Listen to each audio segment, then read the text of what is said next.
ప్రభుత్వ ఉద్యోగాలు ఇస్తాం.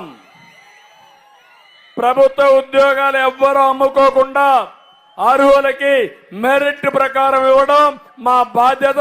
అది నిరూపిస్తాం. ఇంకొక పక్క పోలీసులో ఉద్యోగాలు ఉన్నాయి, అవి కూడా ఇప్పిస్తా. ఇవన్నీ మేము చేస్తాం.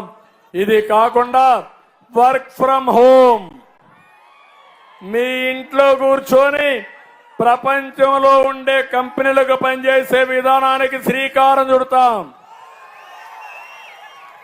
ఇంట్లో బోరు కొడితే వర్క్ స్టేషన్లు పెట్టి మింజమూరులో కానీ అన్ని మండల హెడ్ క్వార్టర్లో పెడతాం.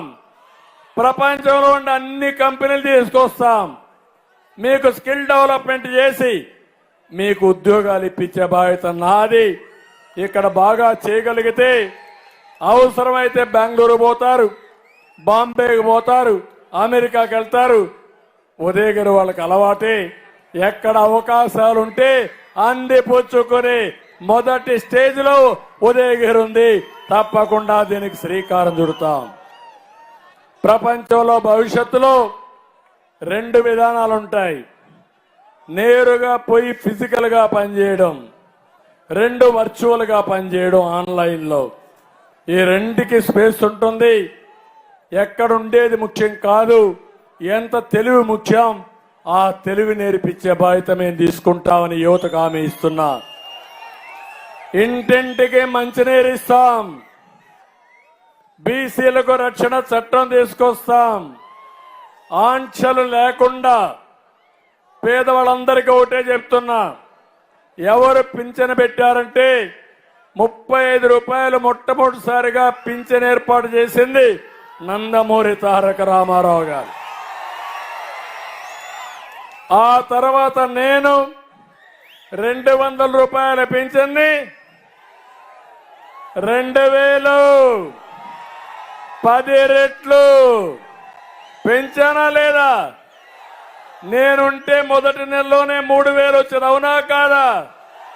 ముక్కుతూ మూలుగుతూ మనం గట్టిగా పట్టుకుంటే అది 3000 చేశాడు నిన్నటితో. ఈరోజు హామీ ఇస్తున్నా 4000 రూపాయలు ప్రతి ఇంటి దగ్గరనే ఇస్తాం. మొదటి తారీఖునే ఇస్తాం. 1 నెలలో తీసుకపోతే 2వ నెలలో ఇస్తాం. 2వ నెలలో తీసుకపోతే 3వ నెలలో ఇస్తాం. ఎలాంటి ఆంక్షలు లేకుండా ఇచ్చే బాధ్యత మాది. బీసీలందరికీ 50 సంవత్సరాలకే పింఛన్లు ఇప్పిస్తా. ఎప్పటి నుంచో నా కోరిక, బీసీలే తెలుగుదేశం పార్టీకి వెన్నెముక. ఓట్లేశారు. ఈరోజు నేను వాళ్ళ రుణం తీర్చుకోవాల్సిన అవసరం ఉంది. సబ్ ప్లాన్ తీసుకొస్తాం. బీసీలకు న్యాయం చేస్తాం. ఇక్కడే మాదిగలున్నారు, మాదిగ దండోరా కూడా న్యాయం చేసే బాధ్యత మాది. నేనే ఒకప్పుడు కేటగరైజేషన్ పెట్టాను. దానివల్ల బ్రహ్మాండమైన ఫలితాలు వచ్చాయి. సామాజిక న్యాయానికి పెద్దపీట వేసిన పార్టీ తెలుగుదేశం పార్టీ. సామాజిక ద్రోహం చేసిన పార్టీ వైఎస్ఆర్ కాంగ్రెస్ పార్టీ. అన్ని వర్గాలకు న్యాయం చేస్తాం, అన్ని ప్రాంతాలకు న్యాయం చేస్తాం, అన్ని కులాలకు న్యాయం చేస్తాం. సమన్యాయం చేసే బాధ్యత మాదని మరొక్కసారి మీ అందరికీ తెలియజేస్తున్నా. సాగునీటి ప్రాజెక్టులకి ప్రాధాన్యత ఇస్తాం. ఇంకో పక్క ఈరోజు ఉదయగిరిలో అనేక సమస్యలున్నాయి. కొంతమందికి అనుమానం చెప్తున్నాడు. నిన్న కూడా మాట్లాడాడు జగన్మోహన్ రెడ్డి. నేను సమీక్ష ఏం చేశావని అడుగుతున్నాడు.